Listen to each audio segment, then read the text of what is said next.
भीषण आगीत टिमॅक्स solution plant खाक. आगीत जीवितहानी झाली नसली तरी मोठ्या प्रमाणात झाले आर्थिक नुकसान.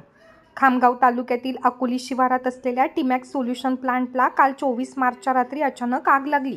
या आगीमध्ये संपूर्ण प्लांट जळून खाक झाला असून मोठ्या प्रमाणात आर्थिक नुकसान झाले आहे. खामगाव तालुक्यातील अटाळी अकोली रोडवर संतोष रहाटे आणि दीपक हिवराळे यांचा टिमॅक्स सोल्युशन प्लांट असून काल सायंकाळी 7:30 वाजण्याच्या दरम्यान अचानक या प्लांटला भीषण आग लागली. घटनेची माहिती मिळताच नागरिकांनी धाव घेऊन आग विझवण्याचा प्रयत्न केला, पण मोठ्या प्रमाणात आग भडकलेली असल्याने नागरिकांना आग विझवता आली नाही. त्यामुळे अग्निशमन दलाला पाचारण करण्यात आले होते. ही आग नेमकी कशामुळे लागली याचे कारण अद्याप समोर आले नाही.